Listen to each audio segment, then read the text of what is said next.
Hey everybody, welcome back to another Capital Ideas. I'm Nick Morgan, the co-founder of ICAN, Investor Choice Advocates Network, and one of the three co-hosts of today's episode of Capital Ideas, where we celebrate the innovators and disruptors and the capital markets that bring their ideas to fruition.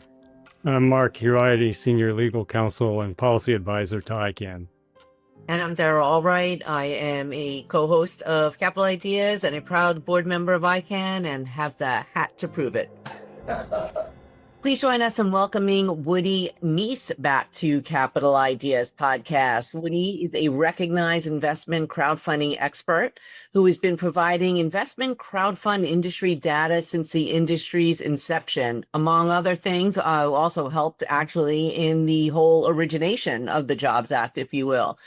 And Woodie is joining us today to weigh in on the recently released crowdfunding report by the SEC that some of you may have already seen. So welcome back, Woodie.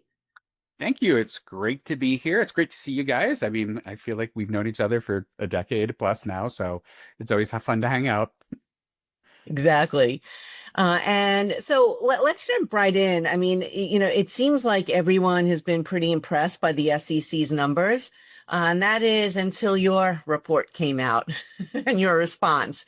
So maybe you could talk a little bit about that and weigh in.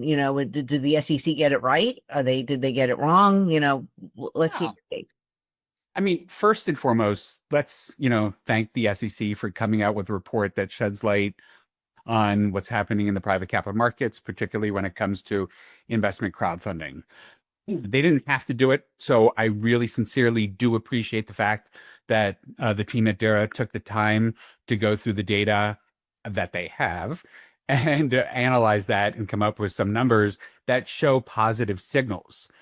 However, when you read that opening introductory section of it, the very last sentence in the first paragraph says, "This analysis for the report is mainly drawn upon Form U filings or CU filings, which is an update to a Form C that people have to file both midpoint in the raise and at the end of a raise to let the SEC know how far they've come along in terms of how much they raise and where they are at the end." When I saw that, I immediately went, "No, wait, you can't do that." Like, the compliance with Form CU is really abysmal. And so then I was just like, well, what actually is the compliance? Because, we built a database that collects every information on every single offering. So when you file with the SEC, it triggers our database to go live. And then we plug into what's happening on the platform, to your offering documents. We enrich the whole database with valuations, if there's women and minority founders, what NAICS code or industry code you're in. And that really makes it like an analyzable or researchable. So we don't rely on Form CU filings because we're every day tracking the progress of every single offering. And there's thousands of these now. There's been over 10,000 offerings by 8,300 companies, and every day we are deep in what's going on. So then I went, well, they said that they had 3,869 Form CUs.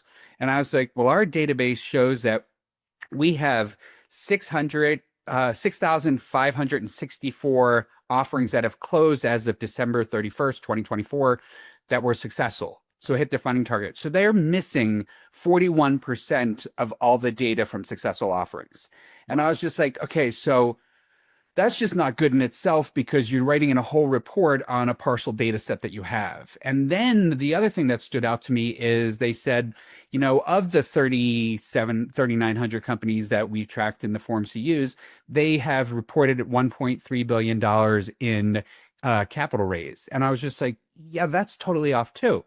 Because our data shows that these 6,500 companies that have been successful have raised $2.4 billion just in Reg CF. They raised another $314 million in parallel offerings. And you really have to look at this from a round of financing. I get the fact that they wanted to do it based on the exemption, but they aren't missing out on 46% of all of the investments. So how do you do medians? How do you do averages? How do you do any financial reporting on any of this if you don't have the entire data set? On top of that, when, we wrote this 210-page report on the state of the industry.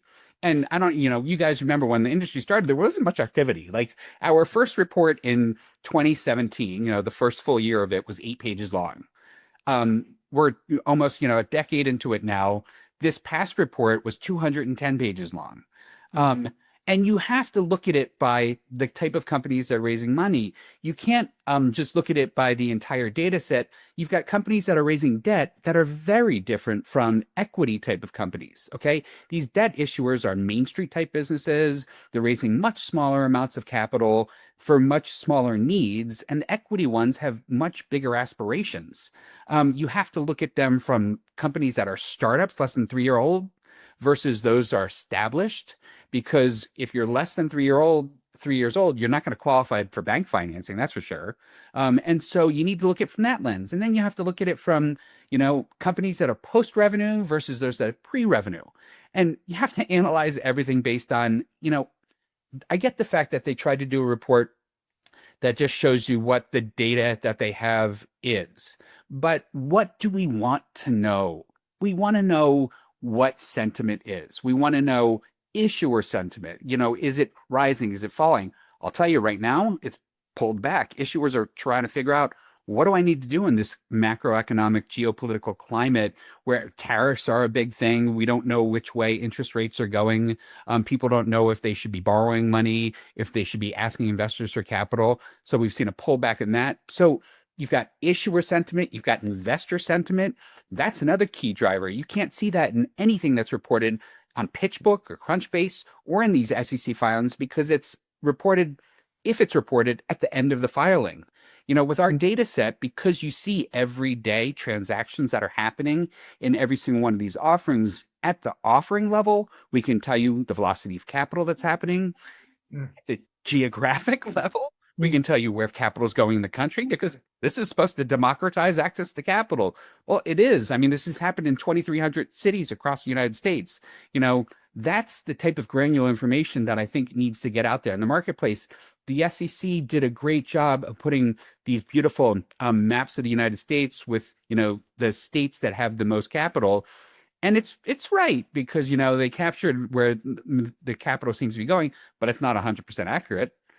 So, I love it. I just feel that there's so much more that is not told, that you really need to dig into the data to see the opportunity that's in front of us. And I'll stop right there, because I know I've been just chatting away. Thank you for providing that insight. And I think it's so true. I can't underscore the fact that relying just on the CU information, the CU update, especially because in many cases, the issuers are not required to file the CU in the interim. They're required to file it at the end to report the total offering. But given the nature of CF offerings, where they're continuous, most of them are continuous offerings, it's very difficult to determine when an offering ends. And so I think as a result, it isn't simply negligent filers. It's many filers who are confused about when the obligation and if the obligation arises. So your data bears out the fact that this is very underreported. The other kind of the underreporting that I wanted to ask you about, it results, I think, from the practice of the platforms of kind of pre-qualifying or screening out certain issuers. And the way they do that is, in many of the larger platforms, will require an issuer to conduct and test the market, test the waters campaign on the platform's website.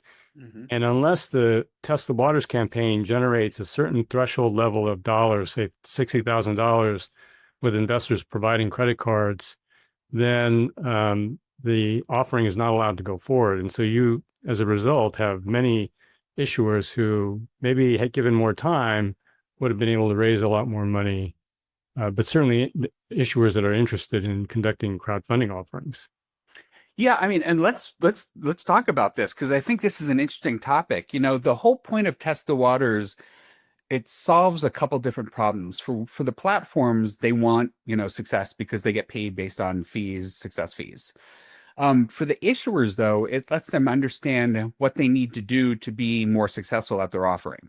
So, shameless plug if I can, but we wrote a couple books. They're both called Investimers. One is this 400-page book, and the other one's just a guide, a 10-page, 150-page guide. I'm putting an offering together.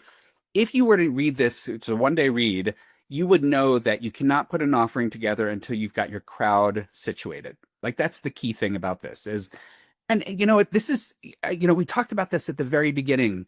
This is a new way to do a very old thing.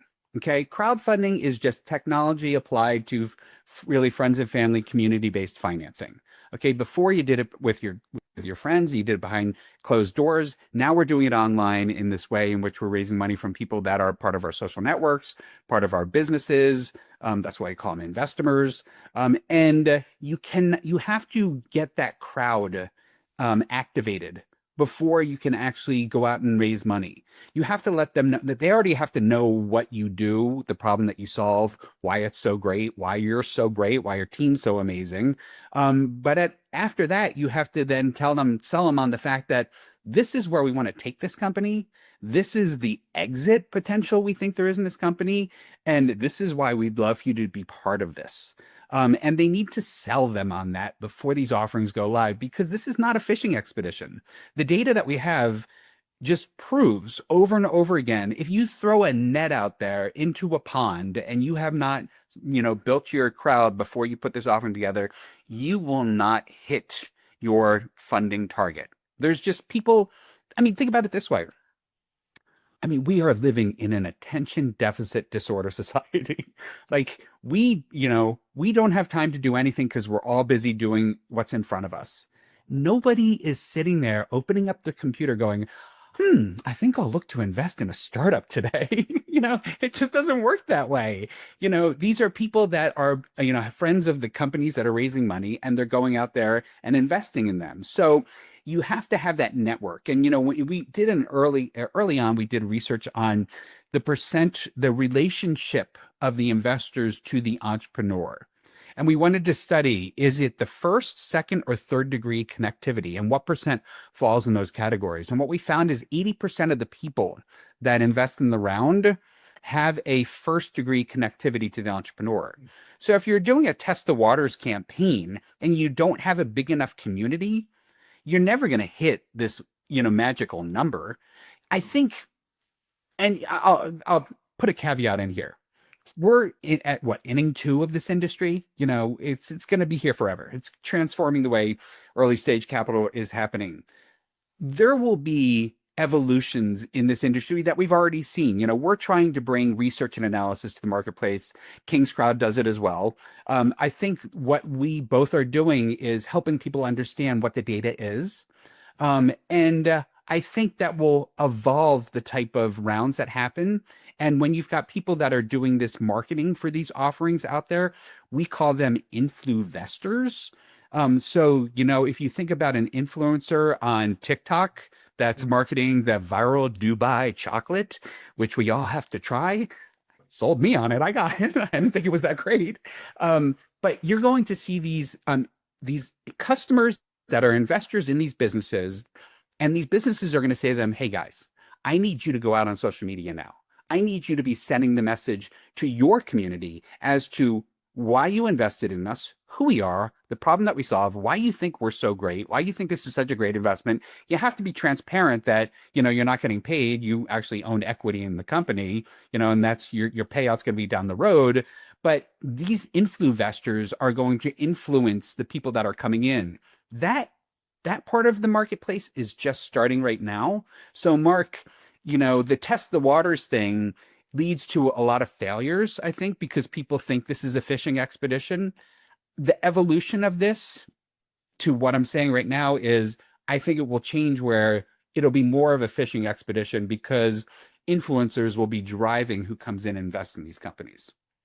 You honed in on the whole marketing effort, which it requires marketing. And not only does these, early stage, seed, pre-seed crowdfunding rounds require marketing.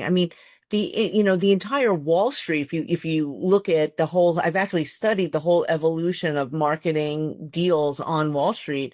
And there was actually the marketing engine. It's very fascinating because you still needed a marketing engine to even take Apple public. Microsoft went public. They didn't just go public out there and say, "Hey, we're live, come find us." They it was different. They hired investment bankers who actually put a marketing program together for them. They did what's called, the Dog and Pony Roadshow. They took them out and introduced them to institutional investors. The difference is, and the problem is that most retail investors didn't have the opportunity to participate, or their customers, that they weren't going to their customers. So really interesting to see how that has evolved, and how, the way you said the new, you called it the influvestor. Is that Right. the influvestor is like the old investment banker, really. Yeah. I mean, That's Dara, you hit the conduit. nail on the head. These offerings, it doesn't matter if it's a private offering. Well, what does matter is you couldn't sell a private offering before, but now you can, Right. because of this public solicitation that we have built into this. But offerings on Wall Street are sold. Okay.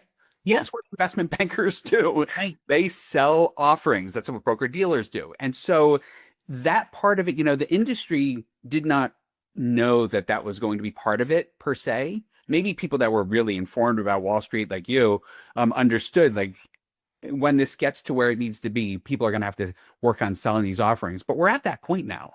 So you see media companies that are in the space that are helping with the marketing. These influencers are just starting to pop up. You're going to be seeing more of them. There's going to be social media influencers that are just going to be investing in Reg CF deals. And they're going to be like, "Guys, I just found another great one." I mean, listen, this is why it works. Early on, when this industry got started, we built this database, and we're like, there's so much that we can do with this data. Like, we can build these algorithms that look for signals in the data set and help us look at the companies that have the best signals for diligencing and making investment decisions. Now, we built a whole machine learning algorithm off the data set that's artificial intelligence, and it's connected to an LLM model. And we built a venture fund that does this now. It's called D3VC. But that whole idea of investing in these companies at the earliest stages and the lowest valuations, because exits is where you want to be, plays out in everything that we do. And we made an investment in one of the early crowdfunding platforms when they did a crowdfunding round, Seed Invest. They were acquired by Circle. They were actually spun off to Start Engine after the acquisition. However, our equity stayed with Circle. Circle went public yesterday. Now we're in a lockup period for 6 months, but right now it's a 4,300% return on our investment. Wow. So, if you're listening to this, these influencers that are telling you about these companies, or these data analysts like us that are taking the data and looking for it, and you're not looking at the same things that Wall Street is. Wall Street looks in the rearview mirror. They look at people report facts at a time, and they make projections. We're looking at live daily sentiment. And in private companies, you need to follow that, because you need to follow the number of people that are going into a deal. Why? Why are so many of these small investors getting in this deal? Like, what makes their deal so much more interesting than another company in a similar industry? So you have to look for those type of signals. You have to look at average check size on a daily basis. Is it getting bigger? Why is it getting bigger? What's that telling us? Why are people willing to risk more? I need to look at that company. These are the type of signals in the data that you need to follow, because at the end of the day, the game is look for the win. See if you can try and identify who the winners might be. I mean, this is a crystal ball. I never would have been able to tell you that Seed Invest would have been acquired by Circle, and Circle would have gone public, because even 2 years ago, I think Circle was almost dead in the water. But today's a great day. Yeah.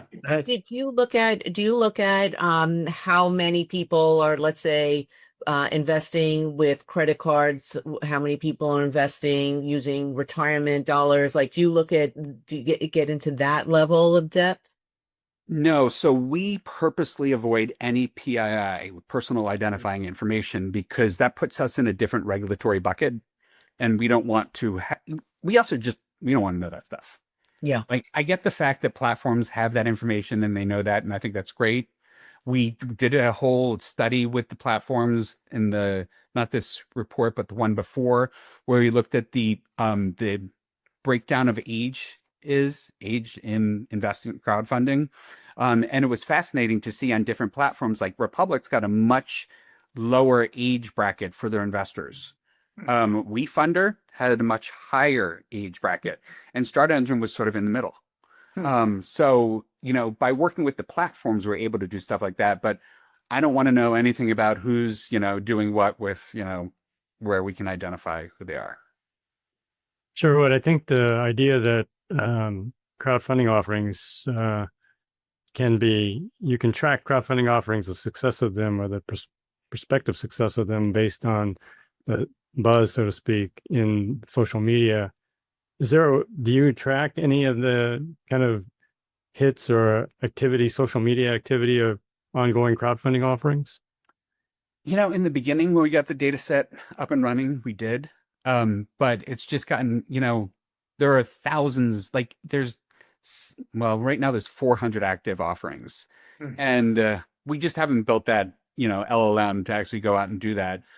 So if you're listening to this is probably a great opportunity because people are tweeting what is happening, both live, good and bad. And, if you have access to that type of data and signals, I think it would enrich our data set, quite dramatically. But we also, when we're making investments in them, we look at social media posts. So we can do the, hindsight type of analysis of what are they saying to see what's going on. But we only do that, again, where we're looking at the companies where we're deciding if we're going to invest in them or not. Mm-hmm. But Mark, you've got a lot of great ideas. Like, what's going on?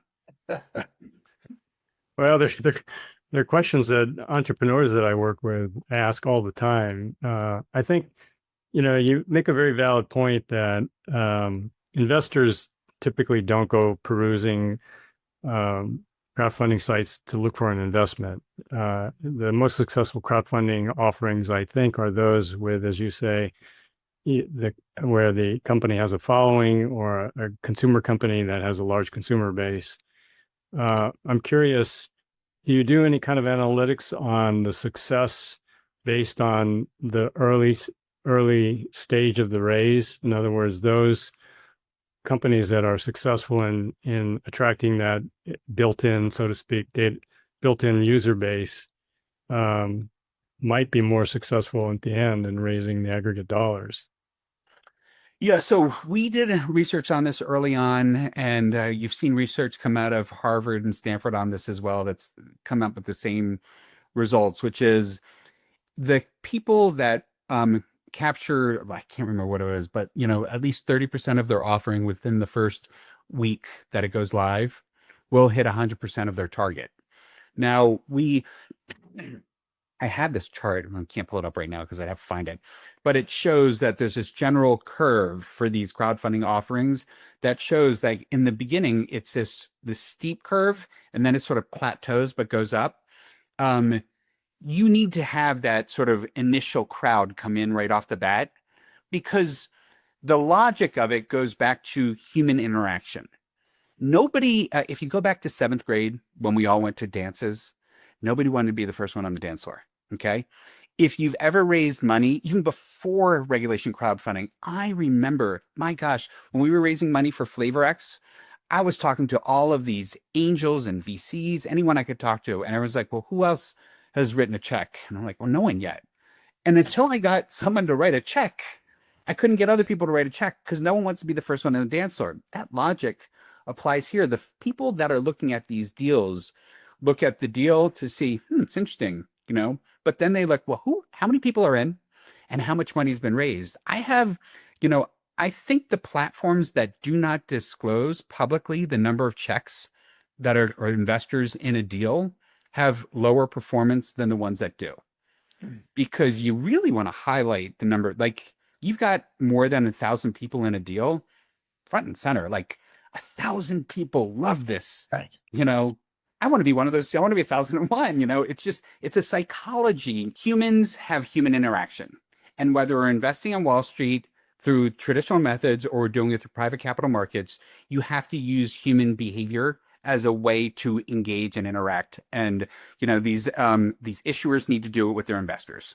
Yeah, no, I agree. I think that's why, a lot of it, investing at a couple $100 level is impulse. And that's the issue I have with, it's a small issue, but an issue I have with Test the Waters.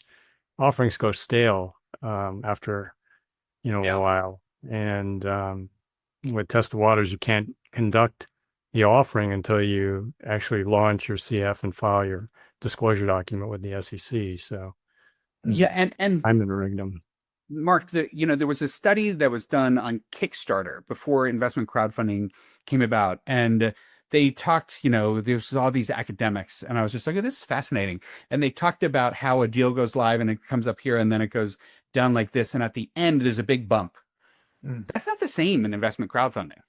Like, we have a big bump in the beginning, and then it just sort of goes like this, and then it ends. At least when we look at the entire data set and we take out the outliers and we just look at 90-day window, because most of these campaigns average about 90 days. So you have to look at it from that perspective too. You can't look at it from the perspective of, at the end, I'm going to have this big rush come in, because the data doesn't show that that's the case either. You have to have, Dara, to your point, you need to have a marketing agenda, a marketing plan in place. You actually have to pre-write scripts before your campaign goes live based on certain milestones that you want to hit. And you already really need to have exciting updates put together that at the 10-day mark, you send out there, like, this happened like 2 weeks ago or whatever, but here's our exciting update. That's how marketing works. And that's how you sell these offerings. You have to share excitement with people and get them engaged in what you're doing. In fairness to the SEC staff, especially the small business policy staff, they have been very liberal in interpreting the rules. So we've been talking about the benefit of kind of preconditioning the market. Well, historically, there's an issue with respect to whether that constitutes an offer. And if you do that before you file your Reg CF disclosure document.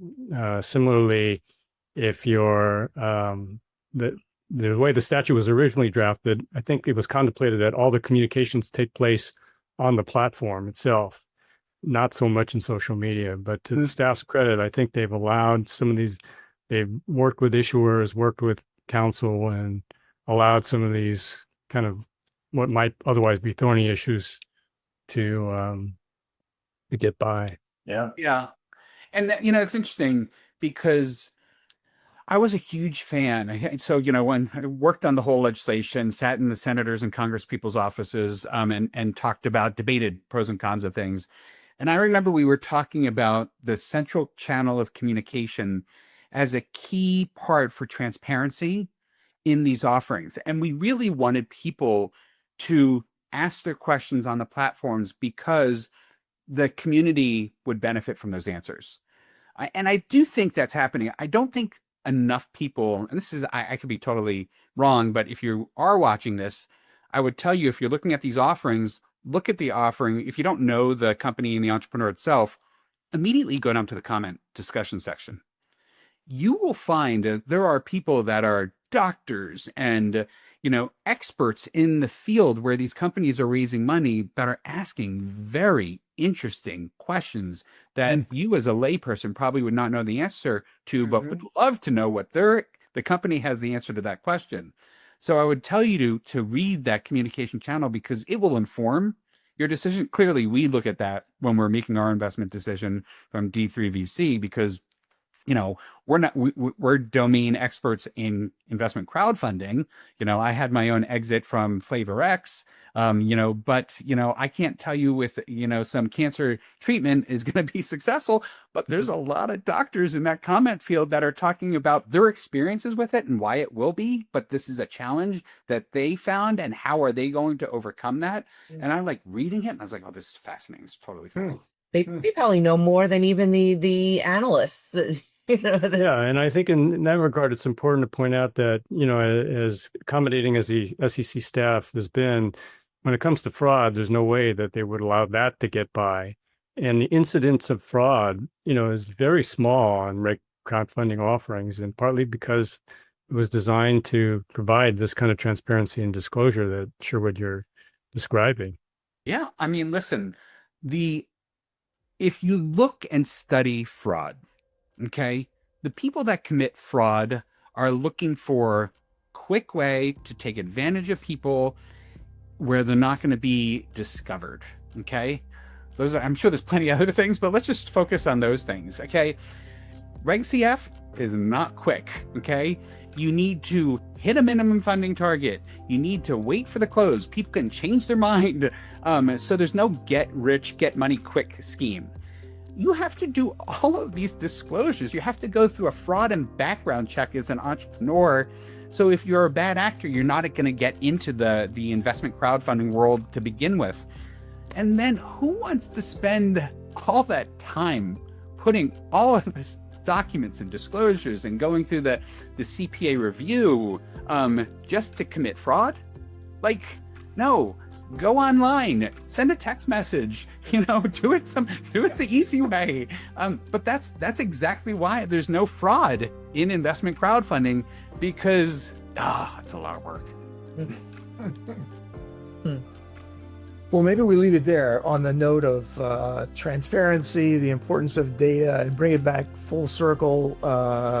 Woodie, thank you for sharing your insights about the SEC report. It sounds like, bottom line, good report for the data they had available to them. You have a lot more data available to you, and so it sounds like people should go take a look at your information as well. Appreciate you coming on, and thank you, Dara and Mark, as always. For everybody else, please tune in for the next Capital Ideas, and if you want more information on ICAN, it's www.icanlaw.org, and we'll see you next time.